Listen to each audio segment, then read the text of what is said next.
And hello, I think I am live. Yes, she is. Hello, welcome to my desk. It's Friday and it's 6 o'clock here in Denmark. And yeah, I got some happy mail from yeah, awesome streamer Janet M. Young and Sandra Scraps to Beauty, and then a cute card from Teresa Petersman. So I just wanted to show this before I get started. Look at Janet's envelope. I mean, isn't that just the greatest? Oh, it's such a shame that this sticker is covering up the ears. Maybe I can peel it off. Okay, I think maybe if I'm very, yeah, I think if I use my heat gun, that I will be able to take it off to get the whole drawing. It is so awesome. I don't even know why she gifted this to me. If it was something that I won, I don't think so. But I think I mentioned that I loved her new washi tape, which got these like burned edges. And then she had a haul of this. Look at this. You're gonna die when you see it. And she sent me so much. She bought these die cuts and I love them a ton. Oh my god. And look how generous. I mean, she just received those as a haul, and then she's so generous to share so many with me. Oh my god, look at this. I am so gonna use this in an album. I can just see myself creating a tag and then turning it into a house and then using these die cuts. And oh, they're so intricate and fine. Look at this. Oh my god, it's so cute. Thank you so much, Janet. And this, and I can even imagine if you like ink spray it, that you can reuse them several times. Look at this. Oh my god, it's just up my alley with all that Art Nouveau stuff. Oh, so many people already. Hi, Kathy Arbor. Hi, Barbara. Um, Hi, Rhonda. Hi, Gail. Hi, Kitty Jen. Look at this. This is so Art Nouveau, like tiny, tiny die cuts. I got a big shot, but and some dies, but I never had intricate stuff like this. Like this is like very small. I think you would need like a Gemini or like a more punchy big shot to press out these kind of dies. But it's so delicate. It is so delicate. And then she writes that here's a little bit of fun stuff for you because you're the best. Enjoy. Thank you very much, Janet. I will enjoy. Are you kidding me? I think these will go perfectly in that journal that I got at the moment. That's kind of like Victorianish, stylish. Oh yeah, and then she sent these stickers, and they're so awesome. It's like these vellum transparent stickers, and they will for sure work so well in that journal style that I'm keeping at the moment. Yeah, it just blow me away. And also this washi tape is so nice. Look, she even parted with one that has like rulers on it. Oh my god. Thank you so much, Janet. Hi, Anne. Hi, Colleen. Hi, Kimberly. Yeah, those intricate dies, they are a Peter to make yourself.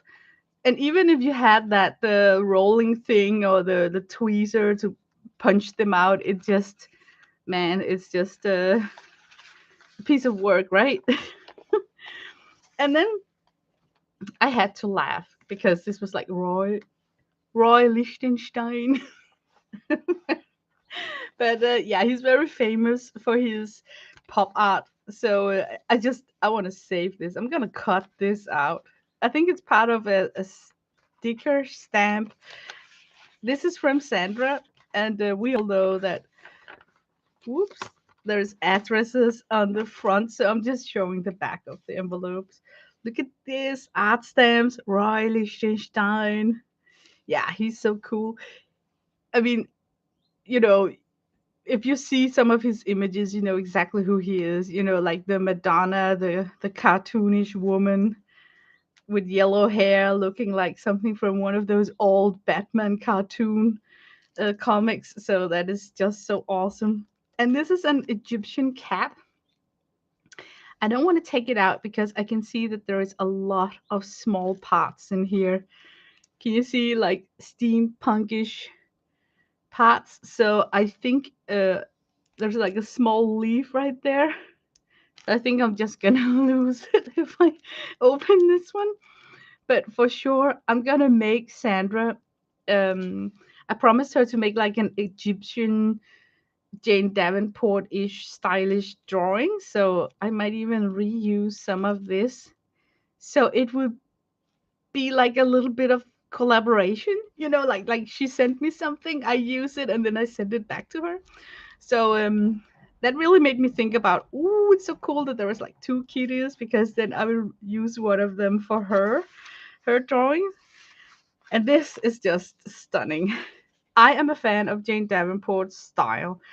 Actually, she's the one who the artist who inspired me to try and learn to paint, because I enrolled in one of her online classes back in 2016 ish. And then in 2017, Jane Davenport launched her own product line, and then I bought a lot of those things. And that was how I leapfrogged into where I am today with my drawing. But this style is just bright, colorful, cheerful. Oh, yeah. Thank you so much, Sandra. She is so pretty. There's just something really inspiring about all this lush of color. I love swatches. Oh, so this one is just right up my alley. Yeah. It's just, I could hang this on a wall and then feel inspired. Not that I work in her style, but just it just inspires me to play with color.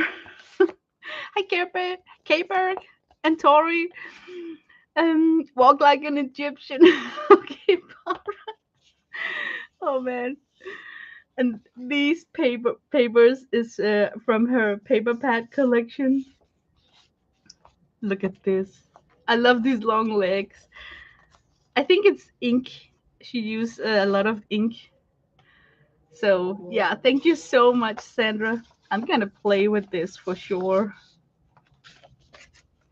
Okay, and then this is rub-ons, and then I won this giveaway of one of her Sandra's perfume bottle girls. Isn't she cute? It's Frida. Oh, and by the way, Sandra right now she's at Maryland, and she have uploaded yesterday a short presentation video where she says hi to everyone in the room, and you get to see the desk and everything. CB and Patty and you know P and Mariah and oh my god, Joan and another Joan, I think. There's just a bunch of girls, and you see their faces, and it's so fun for me, because most we are like the hand ladies, you only see our hands.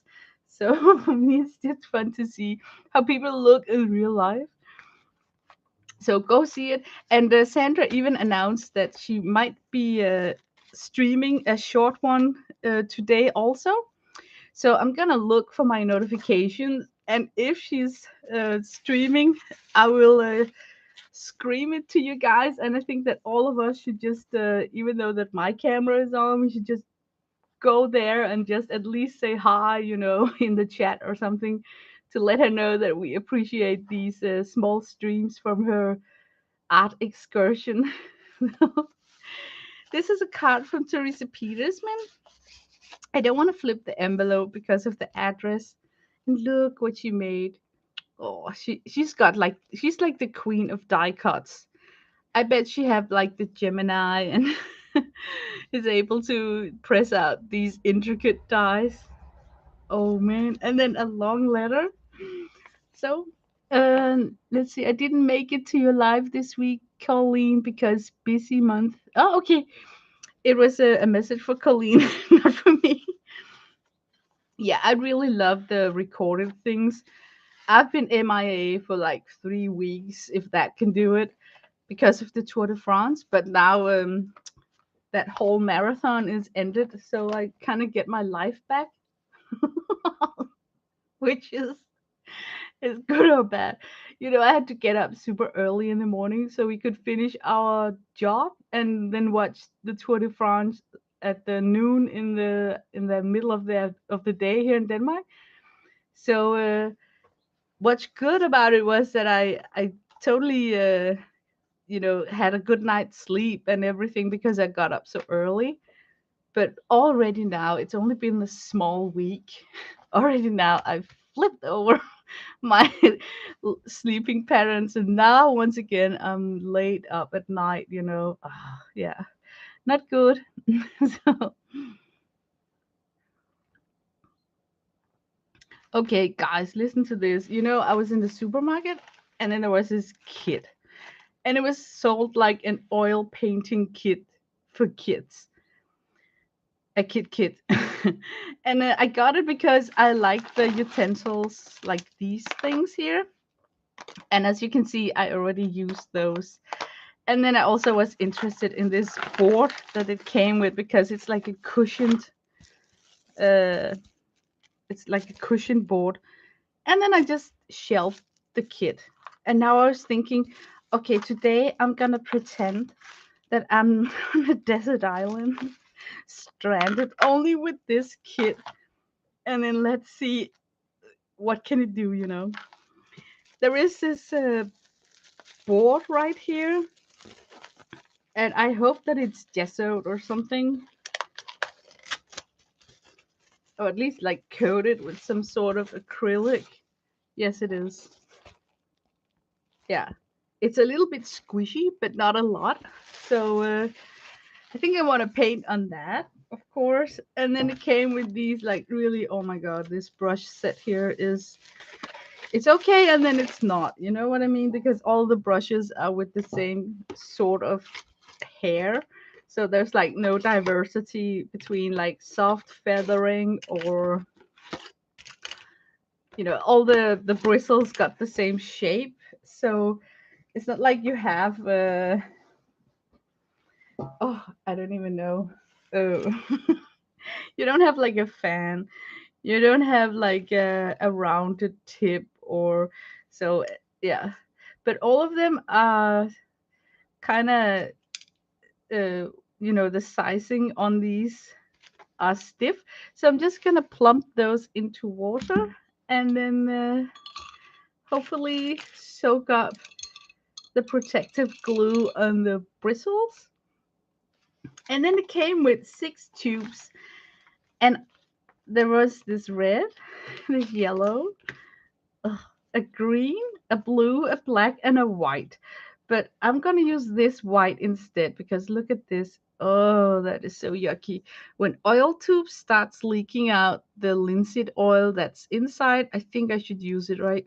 So I took this one from my stash instead of the white that came with this set. And then this is so odd. Who would use a palette this shape for oil paint? I don't know. I think like a wooden palette would like flat wooden so you could like really scrape on the surface would be better. But let's try and see if I can make it work with this. But this is actually awesome for gouache, so that's why I like to use it for gouache and also these utensils. Let's see, did I miss anything in chat? Lena, I'll be getting up this coming Tuesday to watch the US match in the Women's World Cup. Oh, that is so exciting. Yeah, yeah, yeah. Sport, there's something about sport. I mean, who knew that I was the kind of person who would get caught up with sport? Okay, check this out. It's just sealed, but in the tip of the lid there is this pointy thing, so you just screw and press that one on.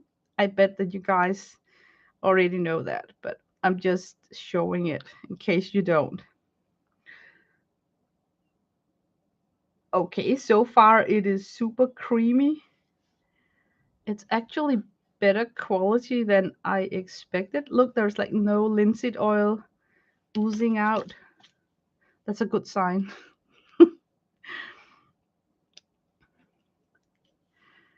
Okay, I'm gonna put the red here.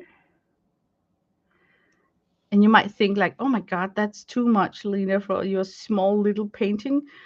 But my philosophy when it comes to oil paint is that always have too much on your palette, because then I am more inclined to do a lot of mixes. So I'm just gonna squeeze out like totally too much because that's how it is.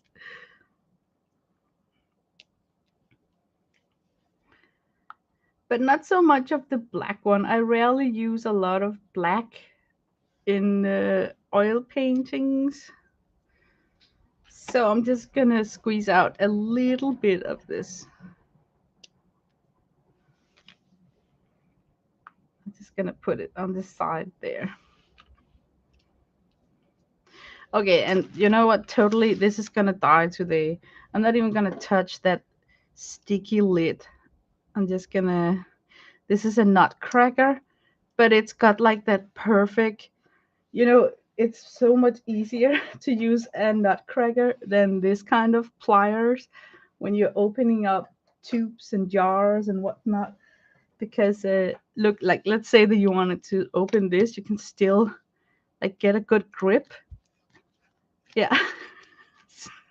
So I know how we love to take our kitchen utensils and use them in our craft room. This is another kitchen appliance that you can take from your kitchen and totally adopt into your craft room. Yeah, this is gonna be. I'm gonna squeeze out this whole tube and throw out this thing today because it is sticky as, yeah, just a pita. That's a lot of white. I know. We will use it. We will use it. Ringer, always a good friend.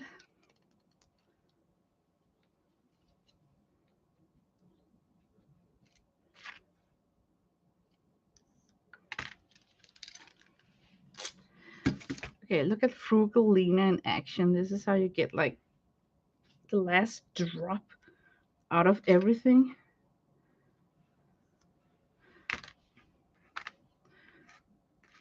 Yeah. We are like recycling like freaks. So we got a special container for this guy here.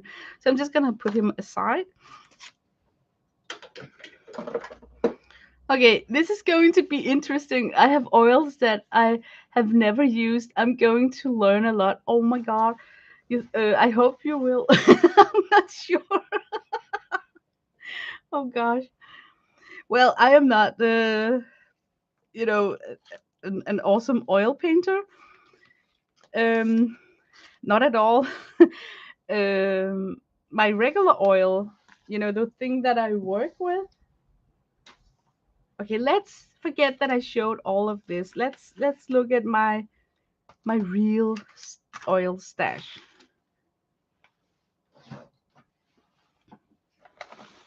Okay, a wooden trunk, of course, a wooden case. I wouldn't be Lena if I didn't have my stuff in a wooden case.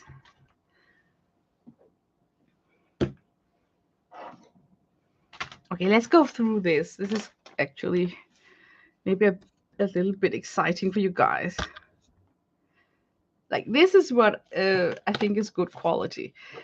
It's oil from Van Gogh, and because when I paint with oils, I usually do it like 10 days in a row, so I don't need to worry about squeezing out a ton of oils in my palette. So I store my palette in the lid of this case, so it's out of reach from the cat. And when I'm done, I scoop up and make these like things. You can see like I scoop them up, and then I wipe off if there is a thin layer like this. I just wipe off. So I constantly have like this huge area here for mixing and to wipe off for each painting session, and that seems to work fine with me. And the fumes that you feel there is by using oils are not toxic. It's actually linseed oil. A tube of oil consists of 2/3 of pigment and then 1/3 of oil. So if there's anything toxic, it's what you add on. And it's like medias, like painting medias or the solvent that you use to clean your brushes with, or if you use like a fast drying gel, which is like odorless mineral spirit, just in a like a jello kind of consistency. Those three things are the toxic ones. So whenever I need to use any of these three things, I immediately put the lid back on. So I don't have a jar open on my desk for like 20 minutes just oozing out in my room. And then I also have open windows. But mostly I rinse and dip my brush in linseed oil, and that's how I keep it like non-toxic. So if you have like a small container like this, you can pour in some oil in one of these wells here. And then when you're done with one color, you just take regular kitchen paper towel and rinse off your brush. And that's how you can continue painting without having oil dry out on your brush, which is like impossible if you're doing like 1 days of sitting, because oils takes a bit to curate anyway, like 2 or 3 days. So that's how I rinse off my brushes in between I pick up stuff from my palette. So the difference between doing watercolor and working with oil is that you don't need a rinsing jar to rinse out your brush for each time you switch to another color. And then my best tool is my apron. I simply just take my brush and then I, with kitchen towel, clean it, swirl it around until it seems dry, and then on my apron, I swirl it once more, like just swinging it around to sort of dry it out, and then take the last of the painting, if it makes sense. And then when I'm done painting, I actually am able to use this soap to wash my brushes with, and it's a brush cleaner set called the Masters. And when you buy this set, it comes with a brush cleaner where you just dip your brush in and twirl it around. It's like picking up soap. And then it comes with this stick to remove if you got anything on your clothes. So this is for your clothes. And then it comes with this bar of soap to rinse your hands with. So it's like a three-piece cleaning set, if you will. I think lavender soap also got these grains inside here.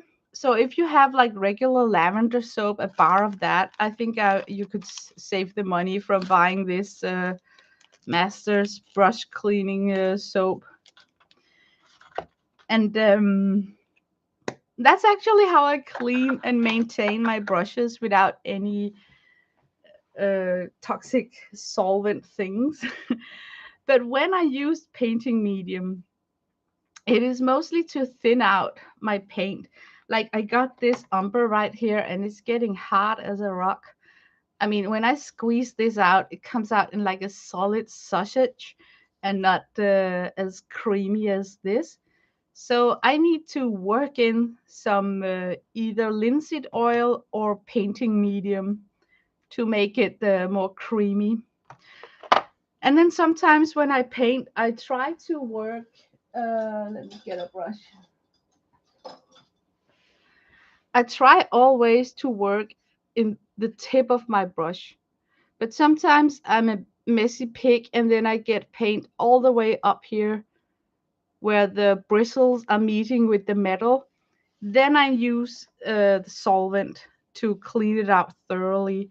Because if you don't get the paint that worked itself up at the bristles, and you only, you could say, like environmentally friendly clean your brushes, it will harden up and then you will actually ruin your brush. So it won't be like you won't be able to divide the hairs like I'm doing here. So that's the only way, the only time I use solvent. That's when I have worked up some paint all the way up to the bristle. Yeah, and then what else? Like this is a really nice brush. It's from Schminke, and it's one of my favorite brushes. And what I like about it is that, can you see how light the hair are? So it's easy for me to see if I get too high up on the brush. Yeah, you can just visually see it when you paint that, that the oil is close to the metal. But on some brushes it's difficult. Like on this one right here, it's difficult to know or see if you got the any paint stuck up here. Yeah, so just if yeah, I just like Schminke's brushes because they are fairly bright, so I can easily see when I need to use solvent after I finished painting. Oh my god, this must be so boring. Okay, then my colors, they're from Van Gogh, and it's a student brand, and it's super great. I love them a lot. It came in this suitcase, and then I bought additionally 3 tubes. I bought the, what was it? It was a green one. Where could it be? Oh, it's here. I bought this one because I kept on mixing of spring green, and then what else did I buy? I bought the blue one. No, it was like, I think it was like these three. These I bought on the side because yeah, they just are. And then these one came with the set itself. So it's a very good variation of colors. I just wish that there was like 2 tubes of the white. That would have been nice. You use up a lot of white when you do oil painting. Yeah, but it's fun. It's fun. It's not for everyone, right? I mean, I totally understand if there's someone who dislike working with oils because it is a different animal. It's like the drying time. Oh my god. Let's see. The problem with getting an oil painting kit is, as a 12-year-old in the 1960s, was that I had no clue what I was supposed to do with them. No instructions at all. Yeah, that's the worst. That is really the worst. I think that if we go back to our little game here, like I could be that little kid right now, having this palette to begin with. Let's see. Let's get this camera straight. So I would have like my paint, my palette, these knives, and then of course these really stiff hawk's hair brushes right here. Are they curing up? I think that they are. Yeah, they're softening up. Water and oil does not go together. So right now where my bristles are wet, they should actually first be spent tomorrow because then they would be like completely dry. But what I'm gonna do is that I'm just gonna see if I can dry them the best that I can. I'm touching the bristles with my fingers because I can feel if there still is a coat or some residue of that glue that they use. It's a water soluble glue that holds together the hair so it won't be damaged during transportation. But yada yada, I guess you guys know that already. But for sure, water and oil does not mix. There is a whole different animal in oils, and it's called water soluble oil, but that's a different product.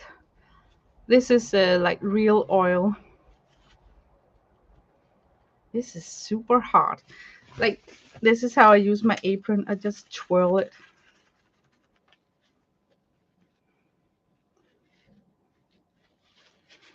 Man, it must be like a stiff, angry pig this hair came from. Okay, maybe I can abuse them so much that they will actually soften up. What I'm doing right here with these new brushes is that I'm rough at them, and then I'm pulling them. And why I'm doing that is because I hope to pull out if there's any loose hair, and I can keep pulling out from a brush, I would throw it out because it would just be a pain in the butt to proceed working with that kind of a brush. So this is actually like a test, an abusive test to see how well are these glued together. Look, can you see? I don't know if you can see, but in particular this. Okay, I got a hair there, there, there, and there. So this is not good. To the side with that one. It's not like every brush, cheaper, expensive, that will thread hair. But once you get a brush that does it, it's in my experience that it will just keep on doing. I mean, uh, especially those large one from the, from Home Depot. You can get these kind of brushes. If you get a bad one where you can keep putting out a loose hair, it really means that the whole brush is gonna have that kind of behavior, no matter how many hairs you pluck out of it. So I just totally get rid of them. They can become like glue brushes. Oh, I have to move my screen so I can see the chat. Sorry, I had to take the dogs outside. What are the best brushes to use with oil? That's a good question. Okay, disclaimer, I'm not like an oil painter, right? You know, you guys, that I'm a watercolorist. Uh,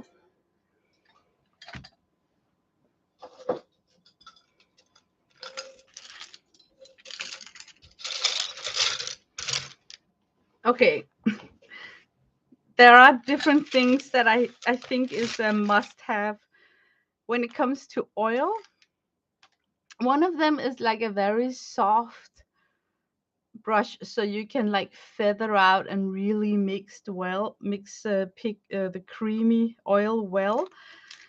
So this is like a goat's hair from a goat, and it's super soft, and I love that it's triangle shaped because sometimes you're standing up in front of an easel, so when you come in with your brush, the angle is just perfect, so you won't be like for instance, this is a square brush. If I stand like, no, that's a bad example. Okay, let's set this is not a filbert, but it's still a bit rounded. I can have angles when I'm standing on the canvas. So can you see how there's like pressure? There's a difference in the pressure. Some ferrules hit the canvas more than others. But with these triangle soft goat hair brushes, you can really get smooth, like really smooth transition. And that was a secret that I learned very late. It's just recently that I realized that, those nicely blended skin tones and whatnot, they are done with that technique. So that's a must have brush in my universe. Then there is these tiny flats and the tiny round. Kathy, I know that you're like the queen of detail. So even though it looks like something that's not worth spending money on, especially that I want to call this like a five hair brush. You're gonna love these. These tiny, tiny ones can provide you with really nice detail. So I bet that you would like those ones. Most of my brushes are made with real hair, either from a goat or from a pig. And this is hawk's hair brushes. It's that like a big filbert. Um, this one is really, really cool. It's yeah, how can I explain it? Yeah, it's just what is the difference between these two, right? Here you get like textured strokes. You can write like, let's say you're painting water. If you take like a really fuzzy brush like this, you get extra strokes. When it comes to oil painting, less strokes is what you want. So it's not like you go back and rework the area 5 or 6 times. If you can take like one stroke and then you should really leave it there, you know. So sometimes you need a brush where you get a little bit more texture on that one stroke that you would get with, for instance, like a really soft acrylic. Like this is a very super soft acrylic.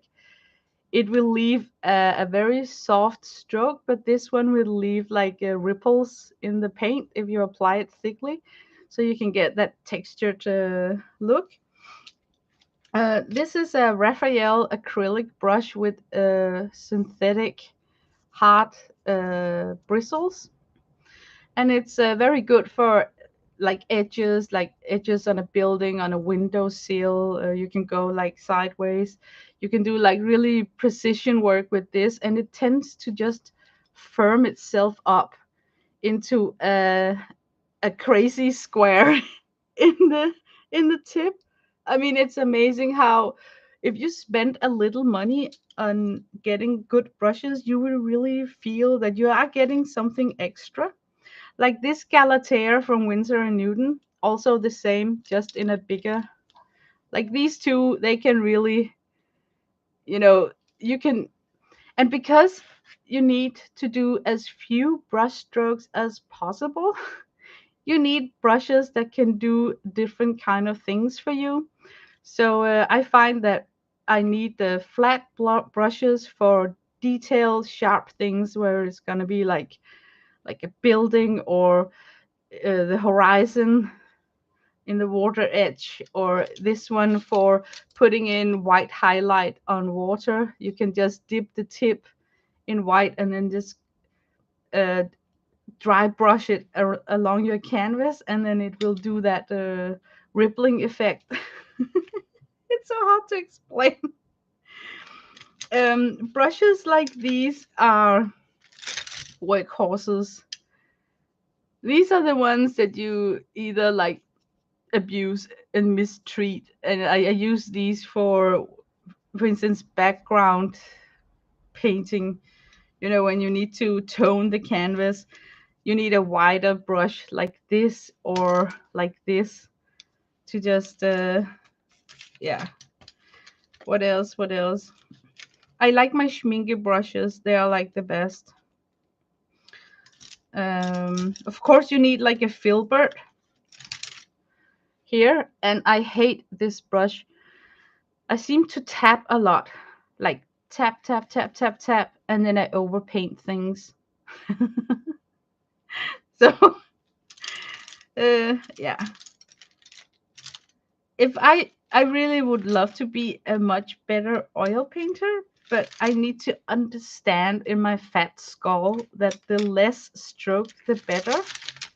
So I kind of pretend that each stroke cost me $1, and then hopefully with time I will be better at using my brushes. Is this the right one? Yeah, but I'm really not the person to ask. I have not painted a lot. I love this one.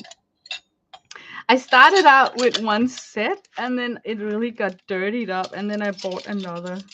Let me just quickly show. Like, this is the original. No, this came with my gouache set. This is my original set, from when I started. And I was not so good at cleaning off my tools when I was finished working, which is stupid. I love this one. I have never had, it is so flexible. I haven't found anything that's so flexible like this one ever since, and I don't even know what brand it is. Um, yeah, this was the original set, and then because I'm such an idiot at not cleaning my stuff, it also rust. Can you see how it's just rusted? Yeah. So I thought, okay, I've got to buy a new set, and then from Amazon, I just bought this kit made from Arctics, and it's just so different.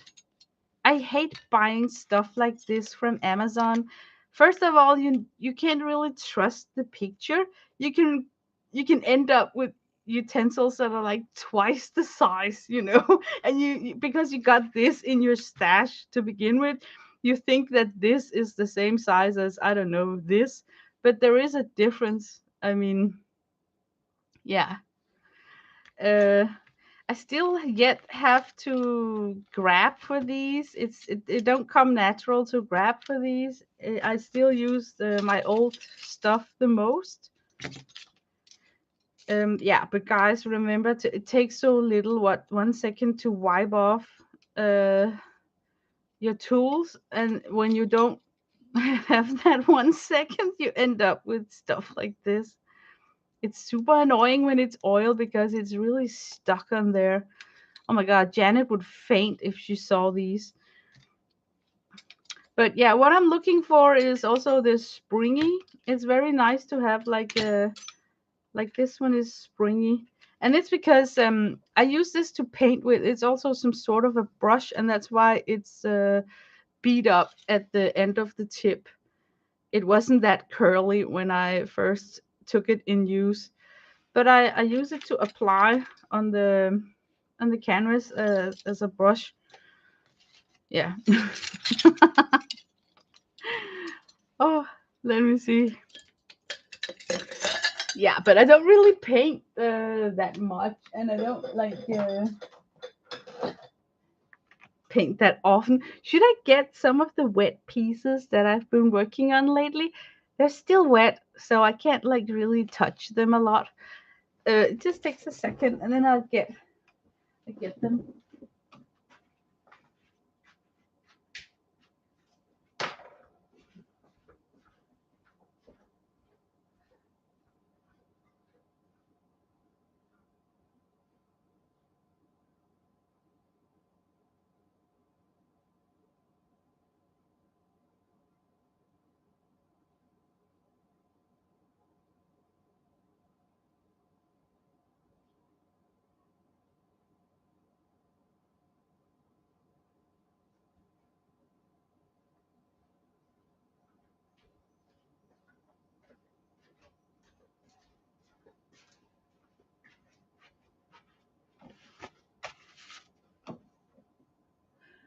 Okay, I took three because maybe I could speak a little bit about brushes and those.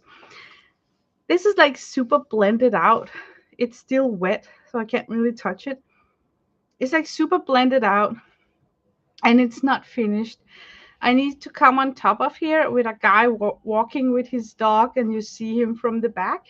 Or it could be like a lonely cat walking like a ballet on the top of this fence right there. But I haven't decided yet. But it needs to dry and firm up before I can come on top of it and also put on the last highlights that I need to put on the lamps and on some of these leaves. Can you see how that yellows almost gets sucked up in the painting that's already on the, and now you're wondering, what am I painting on?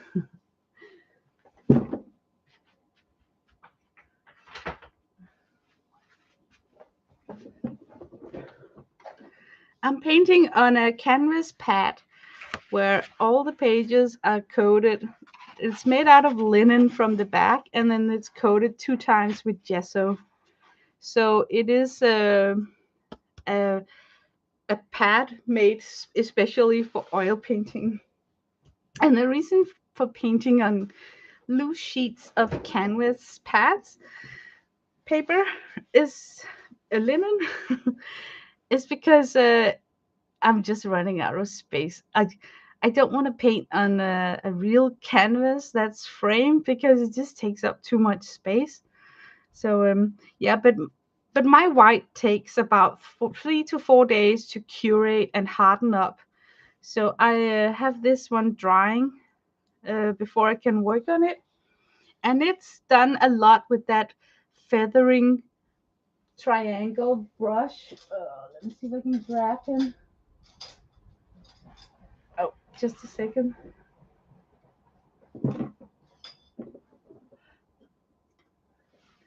This super soft, almost like a makeup blush brush. Uh,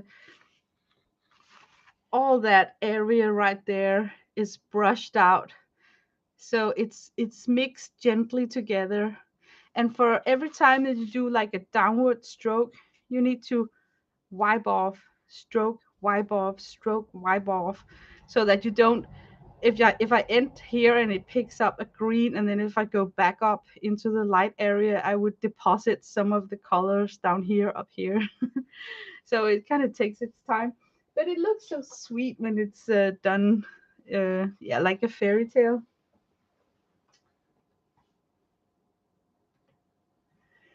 And this one is waiting also to curate. It's also painted on the canvas pad, and yeah, I just like it a lot. I'm gonna glue it into an art journal when it's dried up.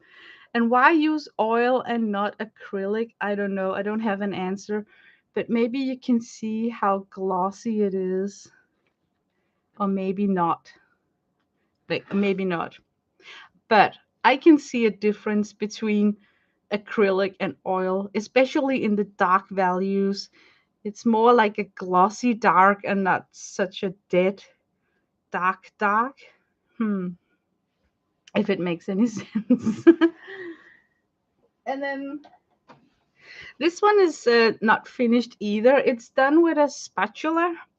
So I made the face with brushes and the hair, just a hint of the hair. And then the rest is going to be made with the spatula, like a scraping tool. And the trick to get those, um, what I'm going for here is a very textured style, and you have to build it up. And so I think that this is where it would have been most fun to use acrylic, because with acrylic it's drying fast, so you can work on it immediately, and in an evening you can build up 2 or 3 layers. But with oils you need to wait. So what I do to get this structure to show that it's done with a palette knife is that I do this coat, and it got some texture. I don't know if you can see that stroke right there. And then I let it dry completely, and then I do more strokes. So this is one of those where every third day I can come back and work a little bit more on it, and a little bit more and more and more until I think it's finished. So yeah, I don't know. It's just fun to have open paintings like this that you have to come back to. So yeah, and now I have to go and put them back. Otherwise, I will put my hand, or my cat will jump on top of these. So I think what stops me from painting in oils is the drying time. Yeah, I think I would like to paint wet into wet. I don't remember the term for that. Alla prima, like you do it all in one sitting. Hi, Janet. Thank you for your happy mail. I showed it in the beginning of this stream. Oh my God. Thank you so much. You're so cute. Thank you. You gave me such a big bunch of your haul. I'm going to utilize that very good in my journal, I swear. So, yeah, the drying time, what makes oil dry is an oxidation process and not so much a temperature. So it's not like you have to put this out in a hot room or in sunlight. It's more like oxygen that comes in and hardens up the oil and the pigments. So you can actually let them dry stacked up in layers if you got one of those old school uh you know that furniture they had back in the 70s where it was like a seven tray tower. So I have such a thing, so I can have these, and that's also why they are so small and cut like this, because they fit into a seven tray letter holder. So they're just drying in a tower. You could basically say that. So I don't know if you can imagine that you don't need to have this in a hot place or have it exposed to sunlight to make it dry faster. It's an oxidation thing. So, yeah. Okay, I'm just going to put them back.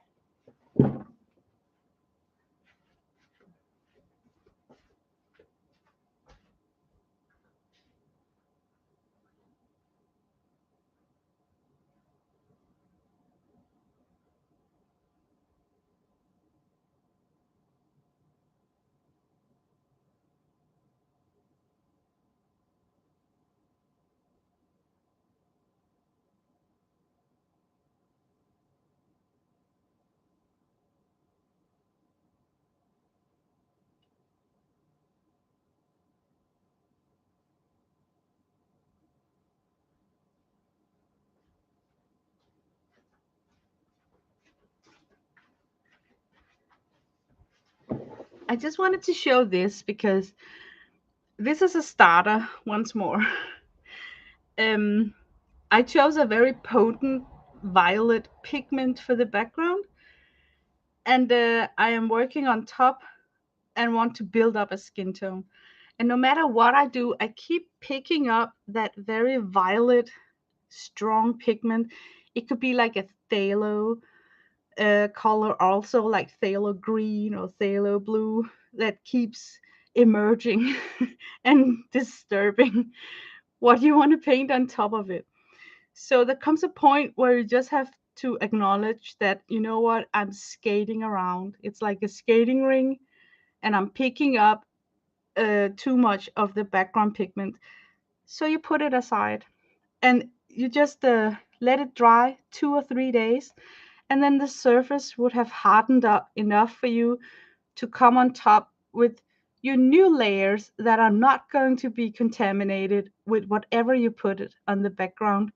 So I think it took me a while when I started to paint with oils to have that patience, because I wanted to do a la prima, like I wanted to paint it in one sitting, and then you're so eager and you squeezed out your palette, so you feel that I want to paint now. But sometimes you just give yourself a very difficult starting point.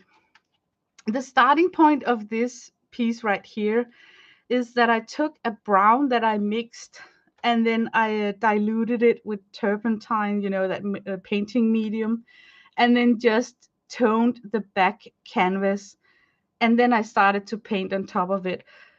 And I did that because there is this fat over lean principle where you need to apply a fat oil coat on top of a lean underpainting. So when it dries up and people are visiting a museum in 100 years and watch one of your paintings, it won't be chipping off or crackling or having like crackles, But the downside of starting with a canvas that has been treated with a thinned down temperature background painting done with a medium is that it stays wet longer, and it kind of make the paint that you put on top of it more elastic.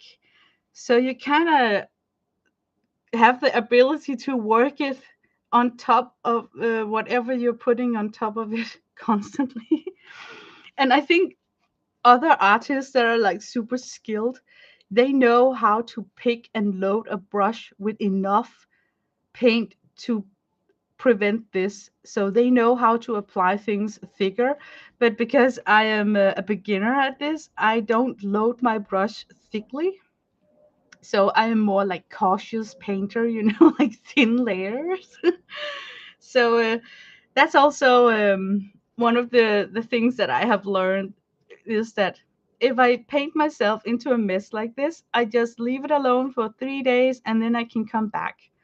And if I don't have the time to wait for 3 days, I must be more generous with my applications, which open up a whole other box of difficulties because yeah, I mean, working with like really fat texture uh, is uh, is a Peter too. Okay, I'm gonna put this back.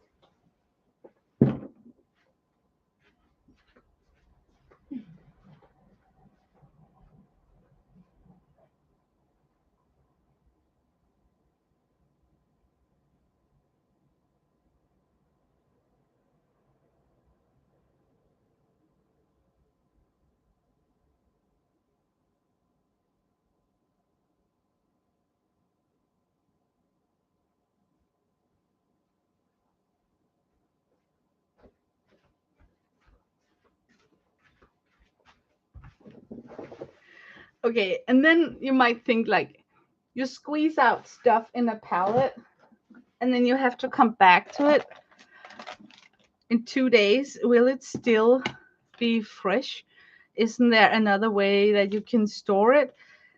And my answer to that is that I usually paint in sessions that last 2 weeks or 3 weeks.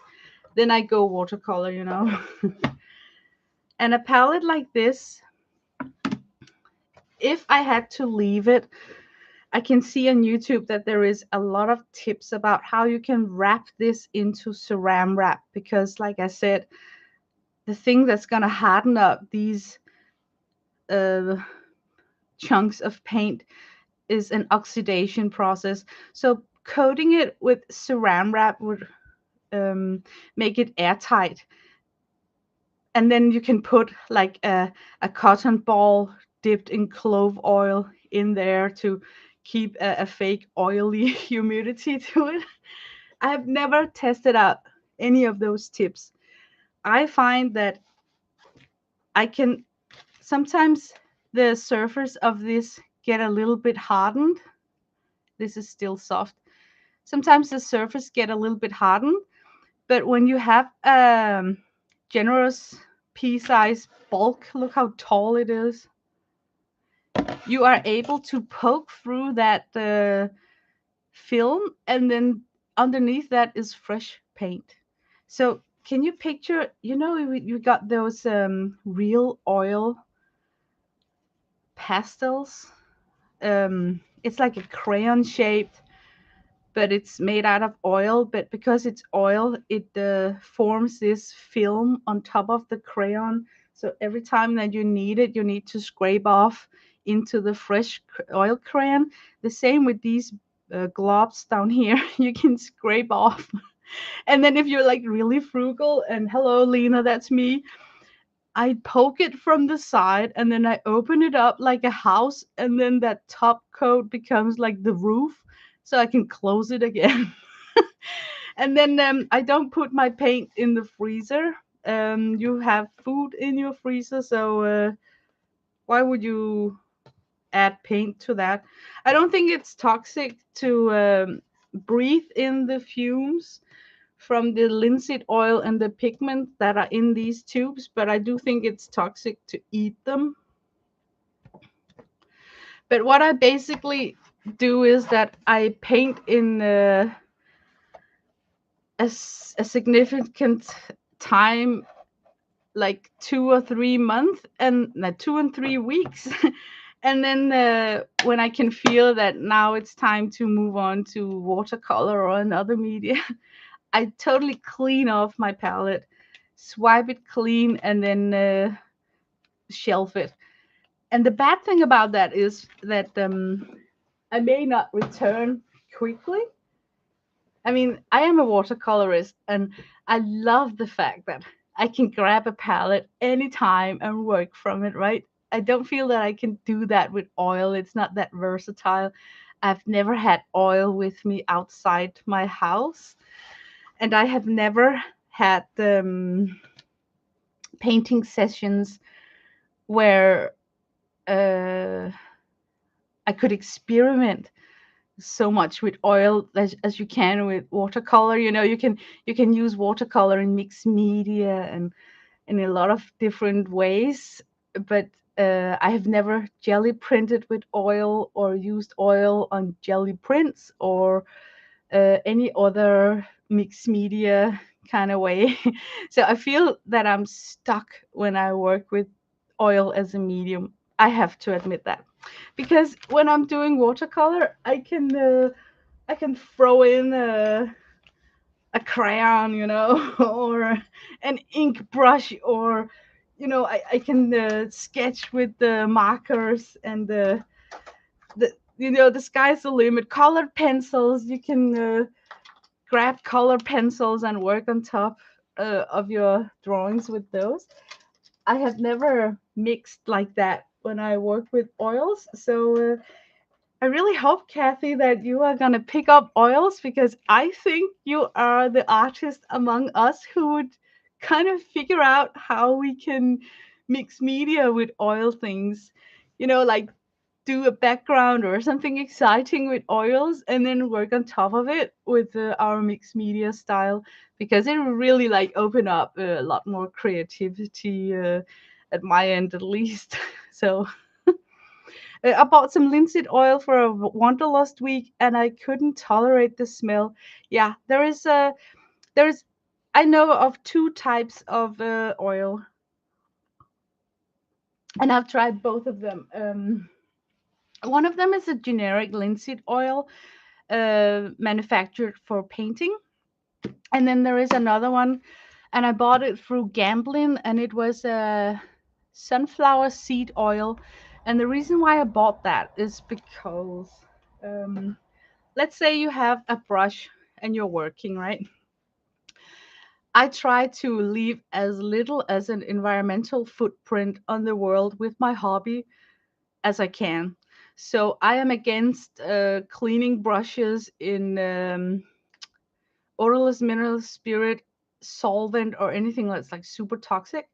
So if you buy like sunflower seed oil and you have a slanted container, you don't want your bristles to stand upside down in water. You have it. Okay, let me go get it. Just a second.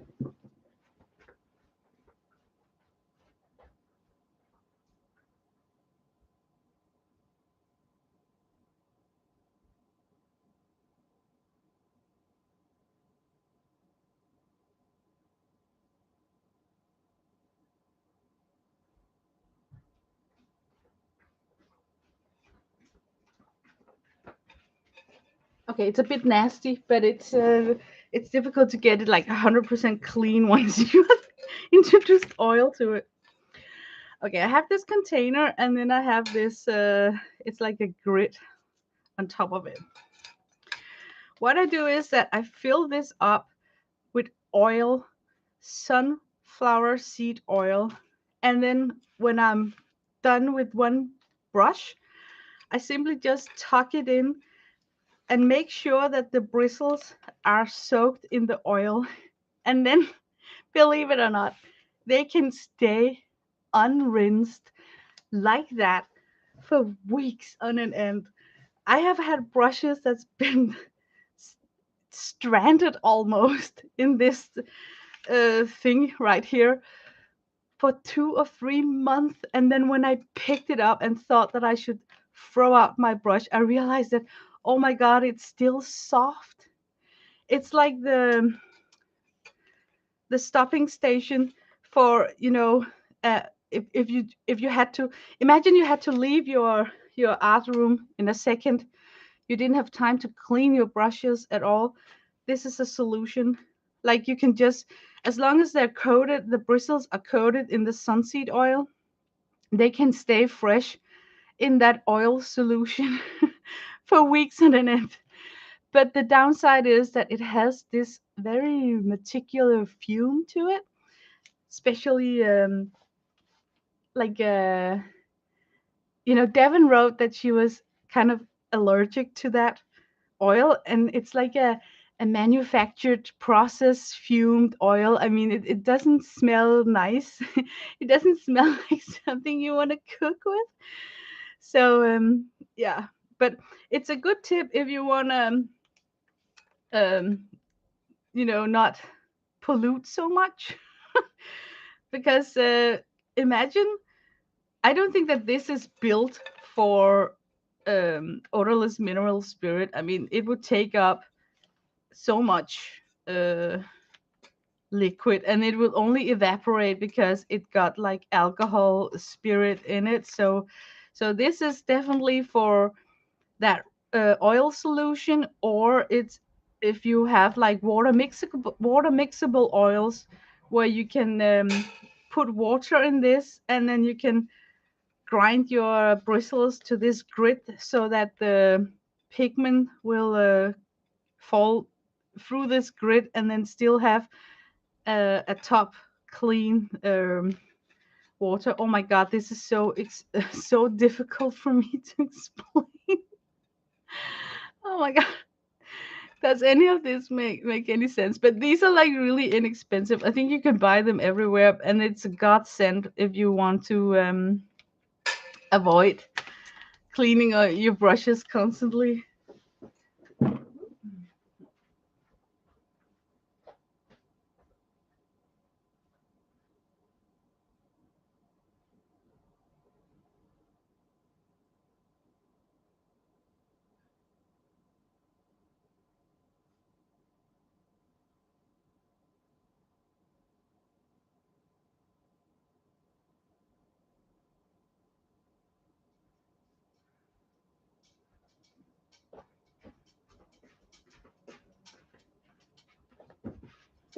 Oh my god, look at me dragging out stuff. I wasn't even supposed to do all this. I'm sorry for the be right back moments. I just wanted to show you. This is my water mixable oil case. It's from Schminke, and yeah, I just really love the brand. What it is that it's a generic set of oils, but it comes with a resolution. Oh my god, I forgot that. Just a second.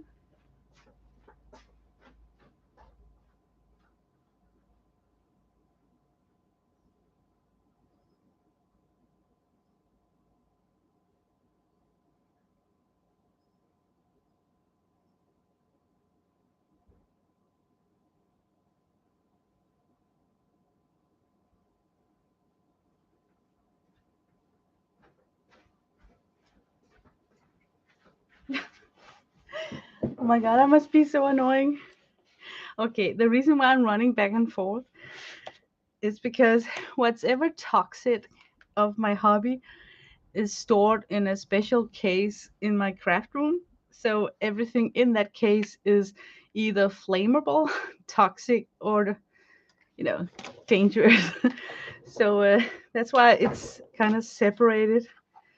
I don't know why I'm like that, because you know what, my son, he's like 22, he's not going around eating stuff from my craft room, but it's just a bad habit. Yeah, it's just an old habit. This is a medium where when you mix it with regular oil, it turns into a water soluble oil. So you can paint without using solvent or anything chemical. And to rinse my brush when I work with water mixables, I use this container here.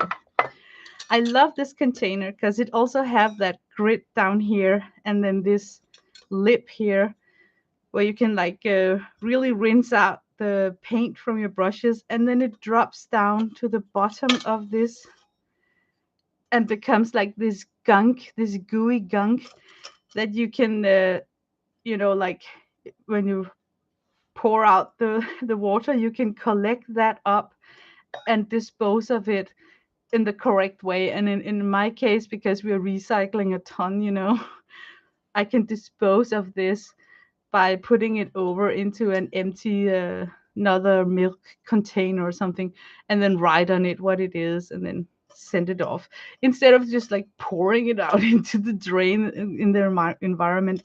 And the reason why I use this one for water and water soluble oils is because, imagine if I had to use this with turpentine or Gamsol.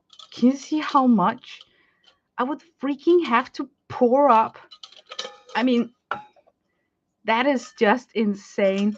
I understand that professionals are maybe using that amount, but I don't think that these containers are, would anybody fill this up with turpentine? I don't think so. And this lid, it says it's like airtight, but it's not. When you use it a lot, I mean, I don't know. Look, I even have troubles latching it on correctly. I don't think the lid is like 100% airtight. I have worked with containers that claims to be airtight and then they're not. I think this one is actually a good example. This was sold like with one airtight compartment and it's not. Yeah, this is the one. It's claimed to be airtight, but look, everything evaporated inside and then just turned into stiff gunk where it shouldn't. So, yeah. Yeah, but there is a brand that you don't need to mix with this sort of medium to make them water soluble, and that's Artisan by Windsor and Newton. And also, what is the name? It's actually like a Danish brand, Cobra, Cobra, Cobra. So Artisan and Cobra are water mixable oils, and they smell the same. What I smell in them is the linseed oil. Yeah, but yeah. You want to stain and line this box? Oh yeah, it's already stained a little bit. Oh look, I hate. This is the downside of working with oils. Then you suddenly got like gunk in your case. Okay, you want to see my first case, my first oil case? This is actually my nice cage. Oh my god.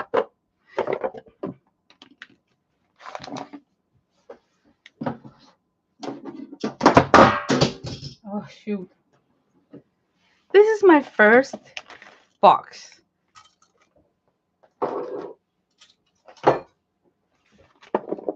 Pretty cute. And now it holds crappy paint. Um yeah, it's I have had a lot of accidents in this case here where it has oozed out. Uh, what I love is this metal compartment right here, because this metal insert here can catch the oil residue that kind of oozes out of the lid. And what I have here are all those really bad Chinese kind of paint that I honestly don't know what kind of quality it is. And look at that, it doesn't look healthy, right? So I should find some sort of a project. Oh my god, I ripped it open. Okay, oh shoot.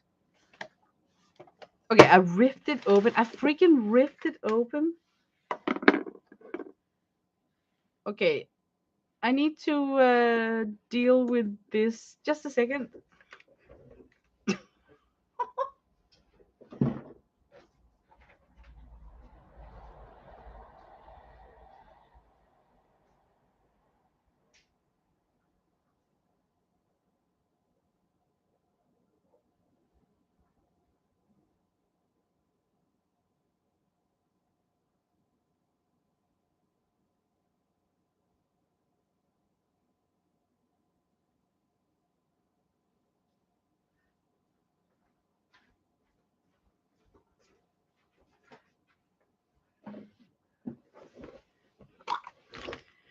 Oh my god, that is like the first for me to be ripping. Yeah, this is just so bad. This is just like really bad. And the worst part is that I can just throw it out because we recycle. So I need to.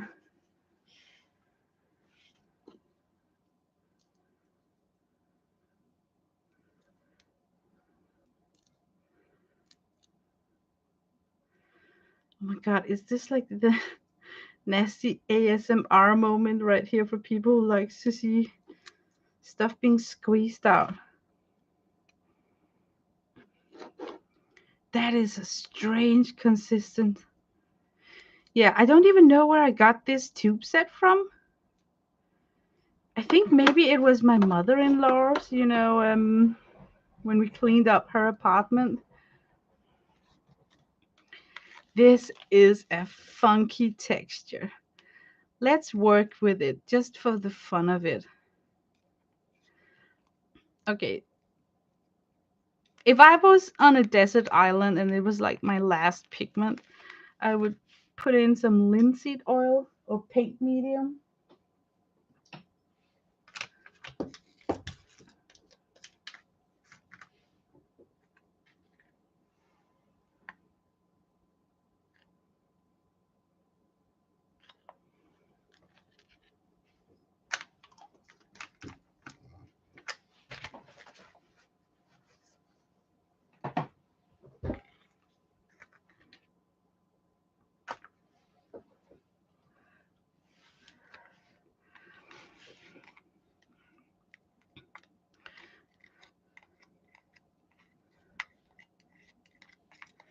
Yeah,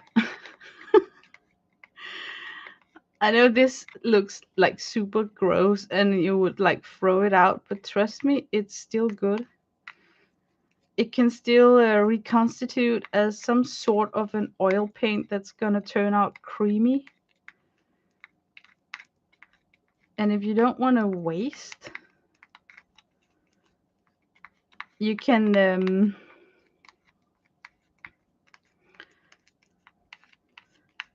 try and work with it. You can mush this out even with other colors, and then you can get a good canvas toner paint if you don't want to waste it. And what I mean with that is that if I wanted to temper a whole canvas before I start painting, and I like it to be a warm mid-tone on the grayscale 5 level, I could easily turn this painting right here into especially that. Okay, let's just test it out on this poor canvas that we have for our painting today.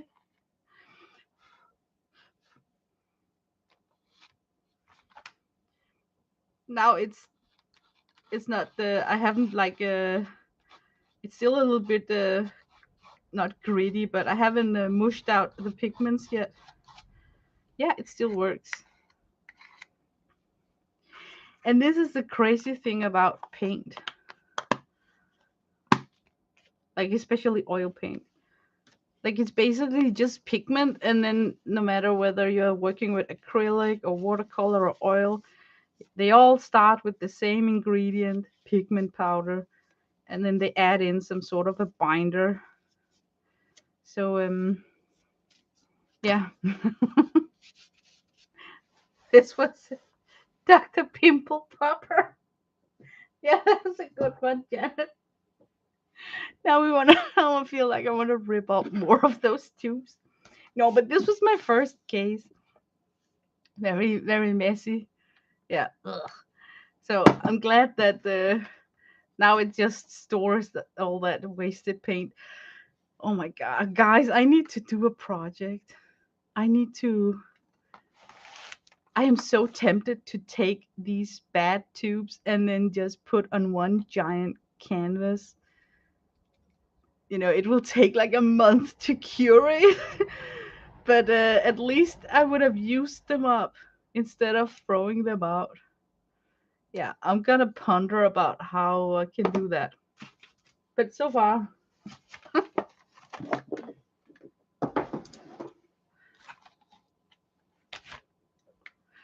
Okay, I'm gonna get rid of this so I don't mess it up.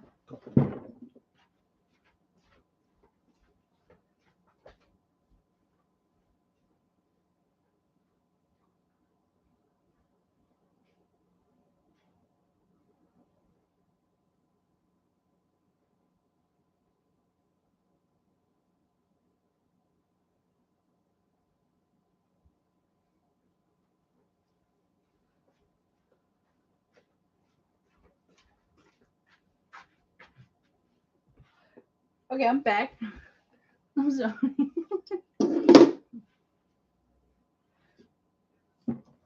Yeah, this is just you know what? I think I'm too neat a freak to work with oils because I can't have it. I can't have it, like if I have an open nasty tube like that just lying on my desk, I need to dispose of it immediately. Okay, did I miss? I think I missed a lot in chat. Uh, I think we're going to find out something to do with the crab paint. Okay, but let's continue today. Let's say that you squeezed out these paints right here, and let's work with this crappy palette. Oh man, I would usually prefer like a wooden flat, like a cutting board, and then have that as a palette. But let's just work with this. I think I would pre-mix some colors, and I have found in this book, and it's written by Terry Harrison, and I got totally enabled by Kathy Arbor to buy this book, and also the guy's brushes and whatnot. So I found this image right here. It's very likable. I like this a lot, and I think maybe I can pull it off on a stream. It's very simple, and what I would do to spice it up is that now you have the opportunity to do like really long shadows of this fence and this giant tree right here. So I think I would give myself like an ochre wood, like an ochre colored path with like dark shadows from the fence on top of it. I would love that. And he's having like red and yellow flowers only. I think I would go for more like pink or violet. Yeah, and it looks like he just dotted with his Deerfoot stippler brush, which is a sucker like this. He just dotted the leaves in, like this. And I was thinking maybe these hard bristles would do the same. So yeah, I cannot see why I shouldn't be able to, with this uh, crazy brush set, to be able to do some of the techniques right here.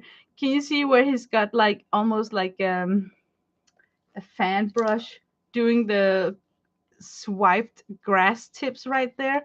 I don't have a fan brush in this, but you know what? If you take your nail, you can actually make a faux fan brush and then just try and apply it like that. So I'm in good spirit. I think, hey, that stupid brush that keeps losing its bristles? That would be perfect to abuse to make my faux fan brush. So I'm in good spirit. But let's just see this painting and then see if I can pre-mix some of the colors that I see in this to make them ready in this crazy shaped palette. Hello, Jilly. Welcome to my desk. Hi, Carol. Mm, I loved your Santa, Carol. It's like Christmas in July. Okay, I think that on the opposite side of this yellow, I should give myself an orange.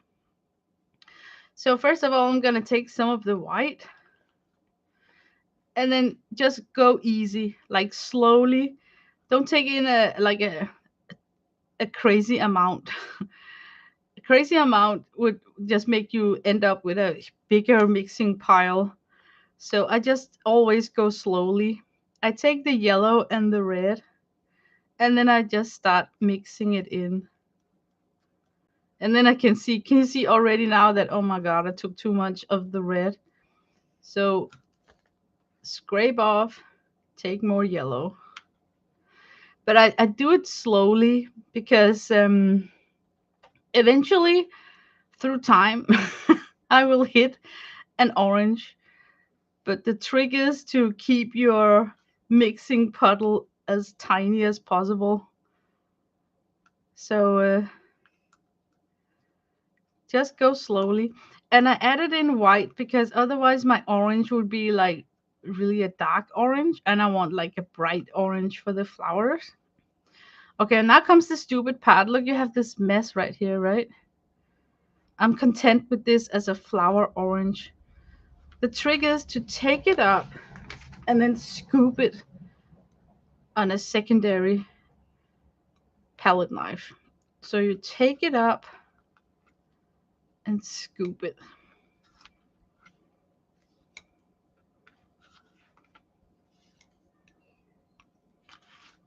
And then you can take this and scoop, and then you get like a pea size that you can deposit in a nice clean sort of uh, thing right there. That's how I think that's the most frugal way that you can do this drill without losing too much of your mix. Okay, since this is like red, I got red down here. I want to take this and make some pink. The reason why I'm going in this direction is because look how little waste I'm doing with the cleaning process. I have still yet not used any tissue or any solvent or nothing to clean off my utensils. So I'm going to show you guys how you can mix your whole palette without ending up with a pile of toilet paper as you wiped off things with. Now we got red down here. I want to make it pink. So I just go in and then I grab a lot of white to get that pink. And it's nice to have two-toned red colors for your flowers. So the petals that's like nearest can have one tone of color, and then the petals in the center or in the back can have a second like a more like the true red color. So this is a mess, right? But no worries. Wipe off the bottom of your palette knife. Take advantage of that slanted edge. It's got like a triangle shape so you can have full contact with your palette. Scoop it up, put it on a secondary palette knife. This is just I mean, for those of you guys who have done this a lot, this is just like a piece of cake. I'm messing with it up here because I can see that I haven't mixed out all the pigments. But now I actually got a very nice pink. So I'm gonna scoop it up with the back of my palette so I can use the edge to just take it off.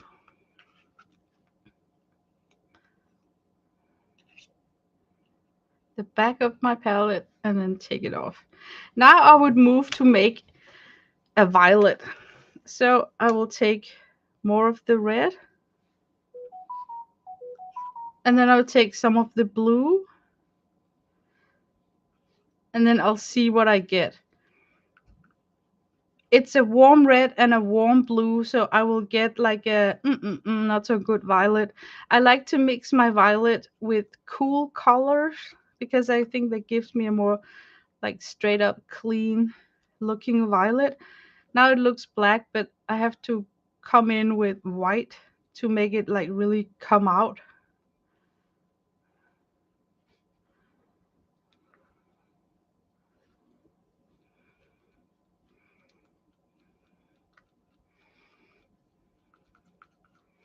The ultramarine and violet are shadow colors when you watercolor, but also when you do oil painting. So I don't mind that they are sharing the same welt. Now we had our violet. So scoop it up. And I don't care that I get like pink residue on my paint glove because I don't know.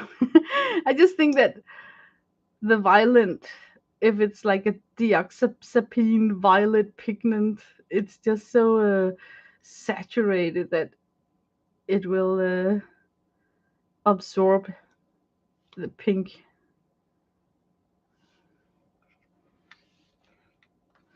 So now I have that color flower.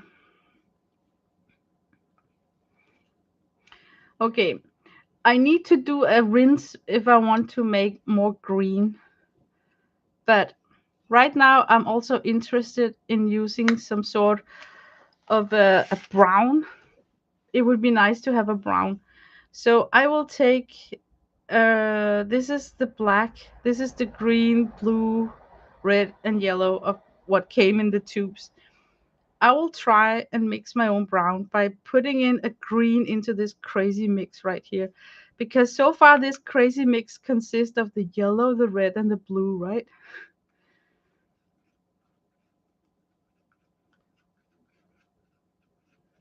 And then I can see that, okay, not much happened. Then I will start adding small quantities of each of the primary, the blue, the red. Oh man, I hate picking it up. I'm waiting with the yellow.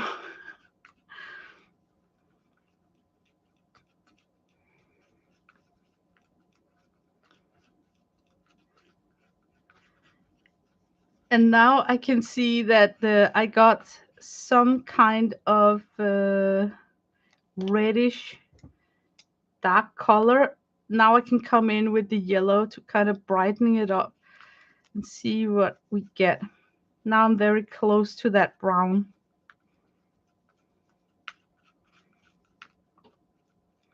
And this one has have to be tested somehow. I'm gonna just test it on the canvas.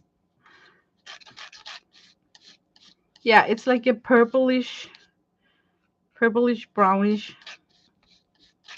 I could make it darker with ultramarine, but I don't need to.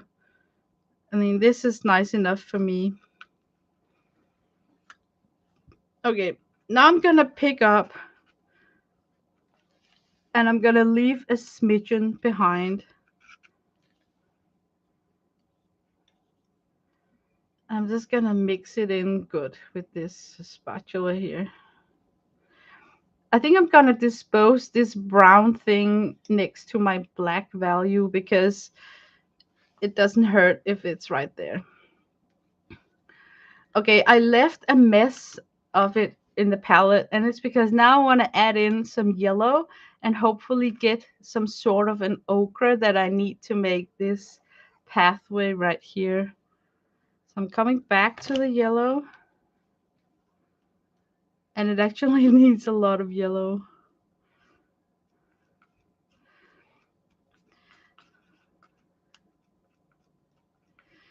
And then I can see when it's mixed out what it needs more. I can't just predict it from the seat of my pants. I need to see it first.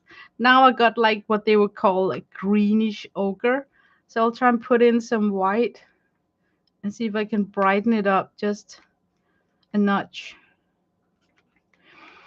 And here, what I got to work with is a lemon yellow, which is annoying because it's a hysteric yellow. I would have preferred if this starter kit had added in a Hansa yellow because there are like three colors I cannot mix, which are the red, yellow, and blue. So whatever color they are giving in a set is what you have to work with. I think I want to try and mix in some of this orange that we made.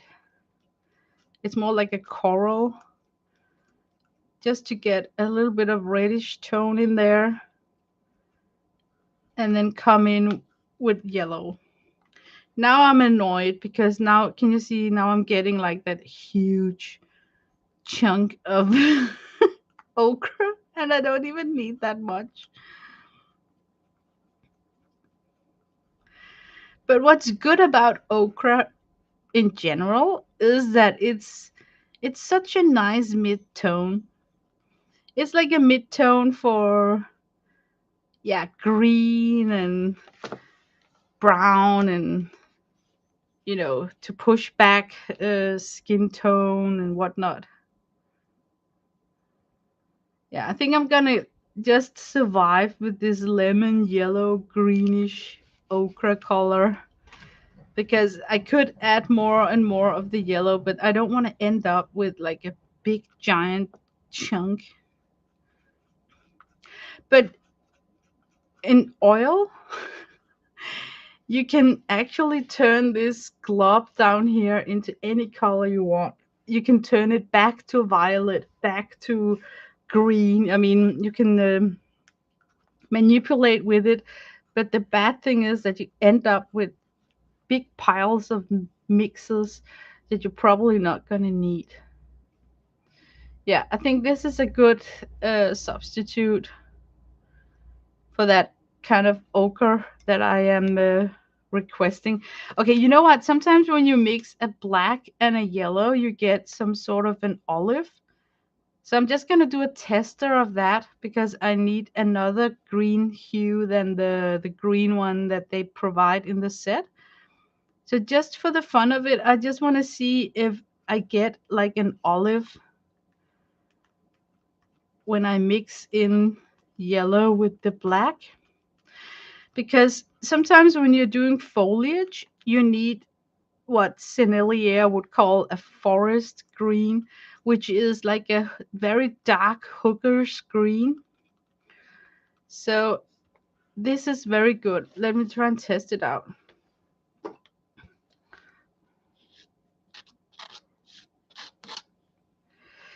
It's not black and it's not green, but it is. Will the camera pick it up? Uh, I don't think the camera is picking it up. Okay, I put in white. Maybe you can see it if I put in white.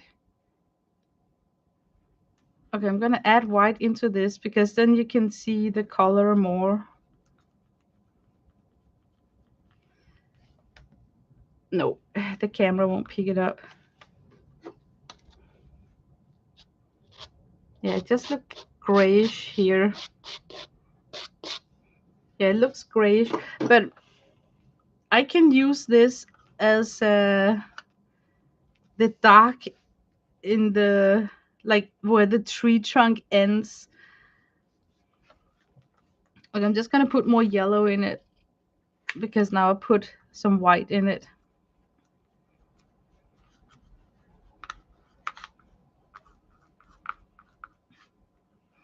So that's what I like to do with the dark values. See if I can mix them myself, because I know that I'm gonna use them for making tree trunks, or the question is where to put it. I'm just gonna put it here.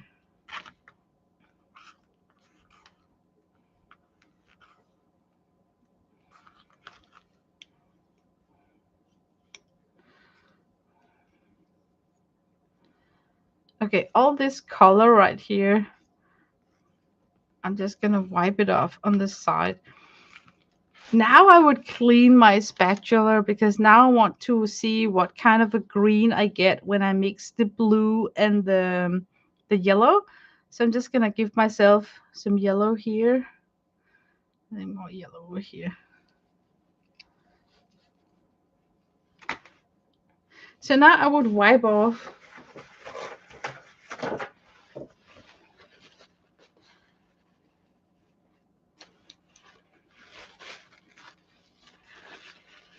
Okay, Devon. It's always funny to see what kind of green can you get. I would love if I had like a very fresh spring green and something that's more like a hooker's dark greenish. So I have some variations. Yeah, it's okay. It's not like super nice, but it's green.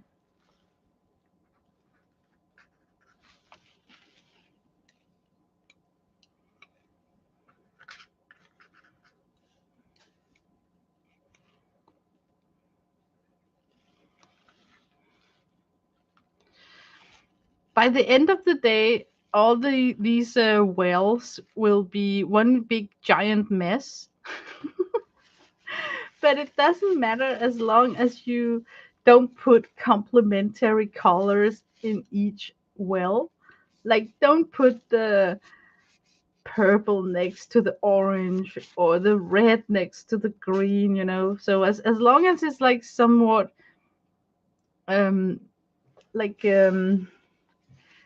neighbors to each other on the color wheel, one compartment can share different kind of colors. Okay, I wanted that fresh spring green. So with the residue that I got here, maybe if I add a lot of yellow, maybe I will get that fresh greenish green. It's right there. And it's so tiny, I don't think that I want to pick it up. I'm just gonna leave it there. But it's a nice one. Okay, I think I'm ready to paint now. There's like 20 minutes left. Oh my god, I only got like 20 minutes until Bob goes on. I should have started earlier. Okay, I will not be able to do this in 20 minutes. So let's just start it up. How about that? And then maybe I can, take a picture of it when it's finished. Oh man. Okay. I don't think that I would ground, um, you know, temper the canvas with some sort of ochre or something. I'm just gonna go directly and start because I feel that I'm like behind in time. Okay, I would start with the white.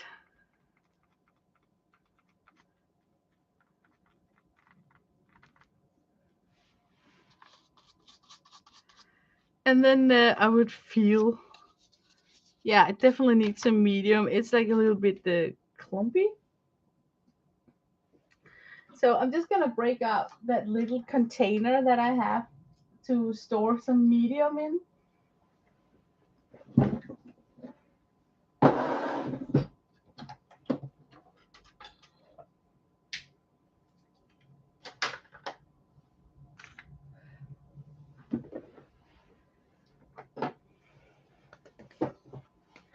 And then, oh man, I hate these child-proof lids. I need a kid to open this for me. Ugh. Okay, I just need to be stubborn, and then suddenly it will open up. Ah, there we go. Okay, this is just what they call a painting medium. And close the lid whenever you have used anything that got solvent inside of it. And you only need a few drops of it. And I'm just testing with the white pigment how creamy this paint is. And this paint is not super creamy. So now I'm just working in the white with the medium on the back of the canvas. Oh.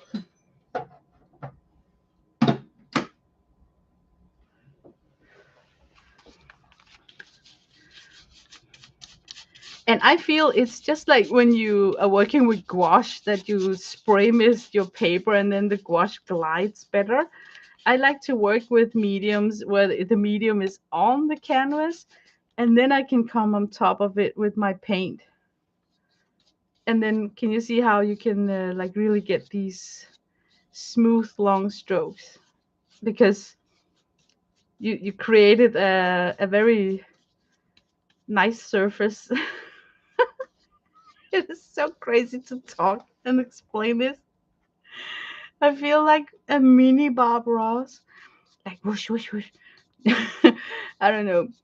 Bob Ross was like very fond of using mediums. I think he used turpentine, and his very whimsical, nicely blended surfaces can be achieved by having this medium coated surface.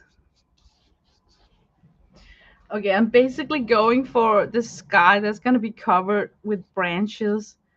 And now I need to switch to something that's going to be a water.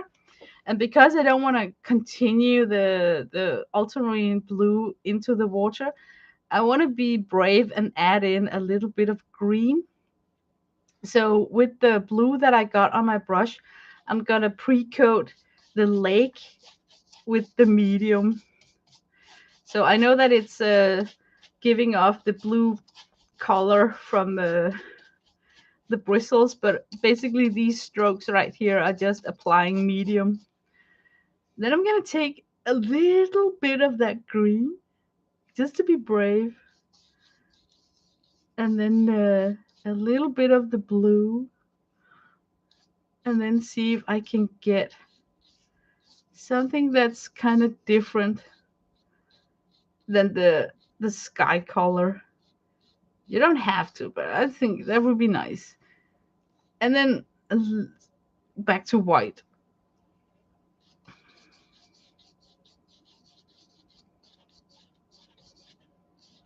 I'm trying to pull down some of that blue. And here I think it's nice to be painting in these horizon line brush strokes because water is like that, you know? So I'm just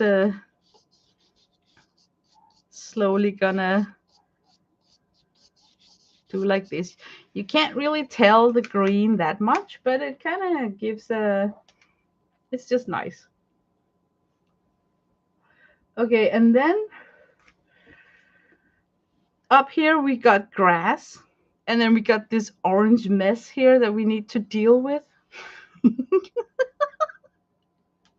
So I think I would make the transition up here with the grass.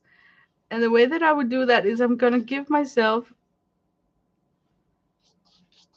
some of this lake color because I don't really know. Okay, how tall? Should it be like up here maybe? Yeah. Okay, I'm definitely gonna come in and I'm putting ochre on all this area right here.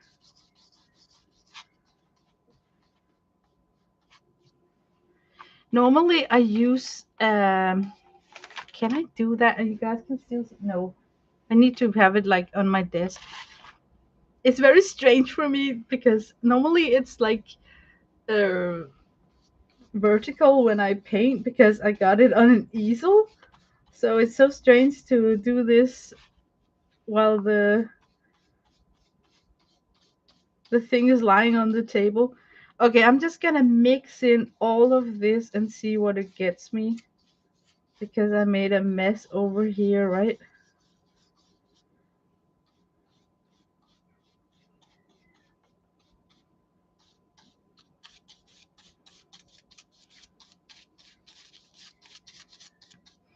And then I'm gonna put in some yellow.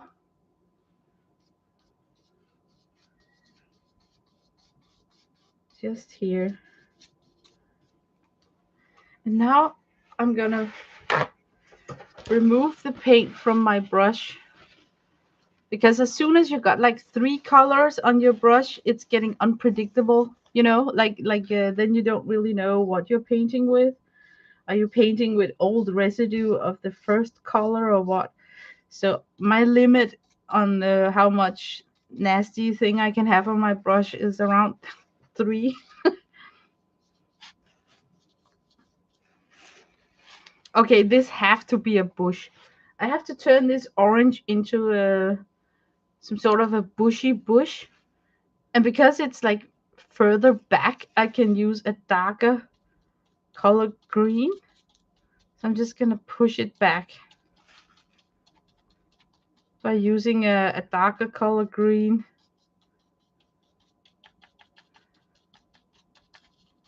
And then on the edges, I'm going to use a lighter color green. And then on the eclipse of the bush, I'm going to use that spring green that we mixed. And I'm just going to dab it until I'm rid of all that orange.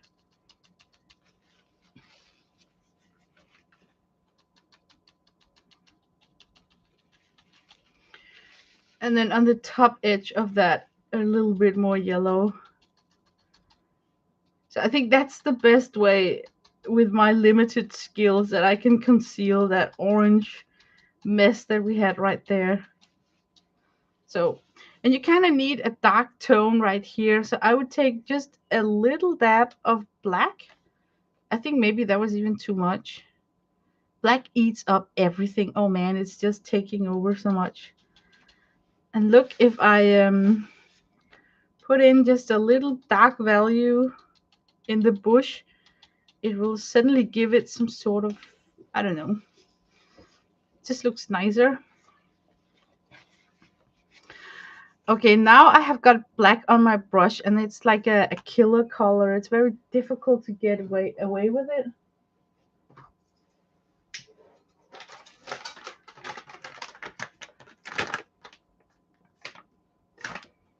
Let's see.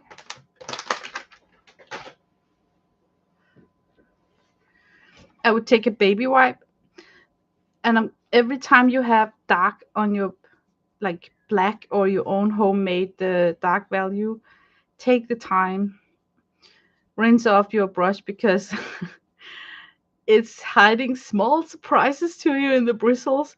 So when you don't know it, suddenly it appears back up. So what I do is I kind of massage the tip of the brush and then I do the famous twirl that's probably going to make a lot of brush owners scream. It's this one. And I know this is not good for your brushes. um, I'm very hard on my tools and they still hang around. So maybe it's not so bad after all. Now it's like moist, and then I come with my apron that's fabric, and then I twirl it dry, and the residue is still coming out of it.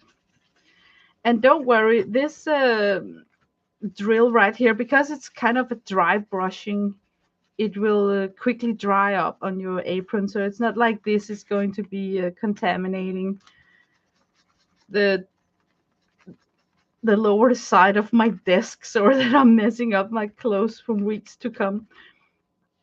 And can you see how I, without any kind of solvent, managed to get the most dark pigment out of these bright bristles? So that's what I mean about leaving a small environmental footprint when I'm doing my hobby. So I try to take care of these issues without any kind of like turban oil or something like that because it is possible. Okay, let me see. I would love for this to be more whimsical mixed. So with the tip of the brush, very gently, I'm just gonna fluff.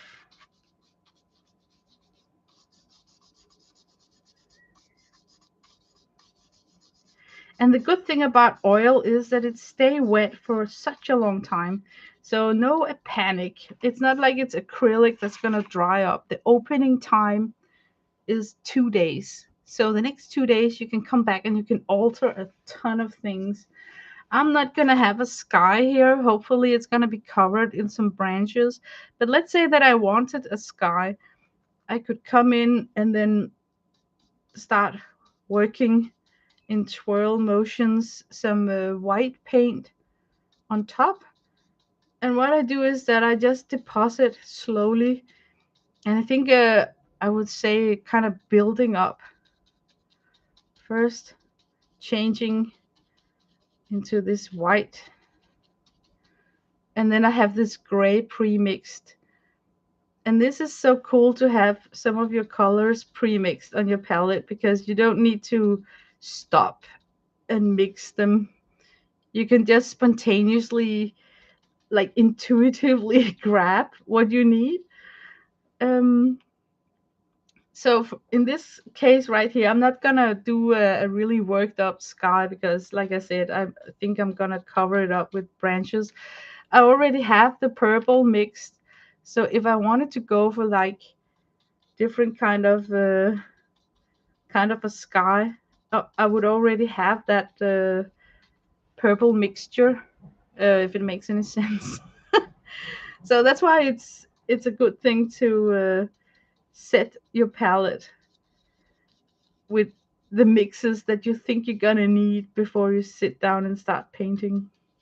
Plus, it's fun, right? That's like some of the fun things to do. Okay, I'm not gonna work this sky up so much, but definitely I got a little bit of purple up there, so I'm just gonna mimic it down here in the water.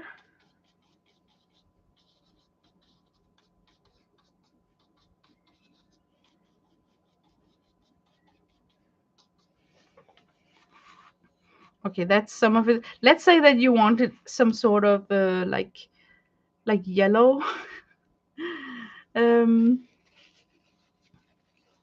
and with the oil painting, that's so fun, because it's not the watercolor. You can just come in with like a really bright color on top of something that's blue and dark. I can start working in some yellow up here, right? And it will just mix in, and it's so effortless. And then I can do crosses, like yellow is coming from here, so I can brighten up an area here. And let's say that you deposit too much paint right here, so that the yellow that needs like a white substrate to be really popping, because it's oil and it's not dried yet. You can actually just take a paper towel and then you can wipe off this area right here. And now your yellow will kind of pop. Okay, this is like a pussy ass yellow. It's not like I don't know, cheap pigments. It's not like glossy yellow. Yellows in other brands are more like vibrant. But that's how you get that kind of a little vibrant spot in your oil paintings. You just wipe off what you have coated on and then start all over again. I'm just gonna smear down, like dry brush some strokes of yellow here. And this is where I need to learn more about oil painting. One stroke. Oh, look, I have this urge to go back on the same spot twice. Yeah, but that's just one of those things where I really could be better. Is that to trust that one stroke? It's very seduced, but all those small details, like that white mixed with that yellow from the corner up here with this spot here, is making this a good starting point for the rest of the drawing. Oh my god, I got so little time. Okay, it's 8 o'clock. Barb Owen is on, so maybe I should end my painting session. And I hope to finish off this painting and then just put up a photo of it on Instagram. Thank you guys for coming into my crazy stream. It just took a detour, like a rabbit's hole. Nina Ross. So I'm sorry for all the deconstructed babbling and rabbit trails that made sure that I did not finish this painting on this stream. So yeah, but I had fun. It was fun showing you guys my crazy stash. So and once again, go do watch the people who know what the hell they're talking about when it comes to oil painting. So but thank you guys for coming, and have a nice weekend. So bye bye. Bye bye.